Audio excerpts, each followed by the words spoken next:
Prince Philip was involved in a car crash earlier this month, in which he flipped his Range Rover and collided with a Kia, injuring its passenger. The driver and her 9-month-old infant were said to be shaken but uninjured in the crash, which has sparked debate about the 97-year-old Duke of Edinburgh and his driving safety habits. Just days later, the Queen was pictured not wearing a seatbelt both as a driver and passenger in cars. Podcast on Heir. Here's from royal experts Omid, Scobie and Ms Andrews, who say that senior royals like the Queen and Prince Philip are in a different world when it comes to safety. They remind the audience that the day after Prince Philip's car crash, the Queen was pictured driving without a seatbelt, and then the Prince himself was pictured back behind the wheel without a seatbelt after taking delivery of a new Range Rover. Ms Andrews also said how Jaguar Land Rover, which supplies vehicles to the royal family and their staff, was asked by the royal household to turn off the seatbelt safety sensor because they have a preference to drive without seatbelts. This is the sensor that bleeps when the driver or passenger in a car has not fastened their seatbelt. Ms Andrews continued, "It just plays into this narrative of them and us. The royals, the poshos, a bit out of touch. And us the plebeians, who have to comply with the law."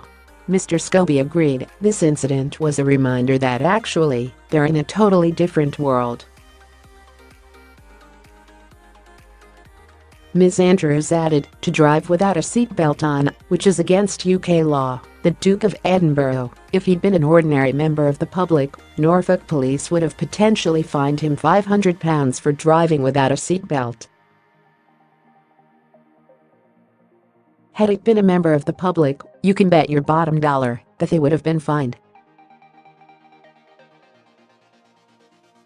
Was the Duke of Edinburgh? No, he wasn't.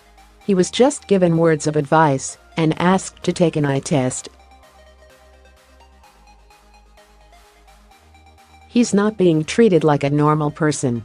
Ms Andrews also said that senior royals like the Queen and Prince Philip have a responsibility to set an example.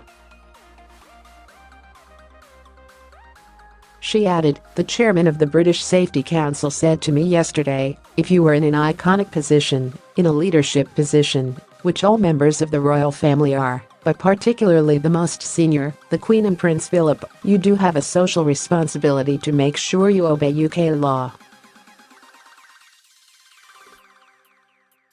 If you see someone in a position of responsibility, like the Queen, not wearing a seatbelt, it doesn't set a very good example."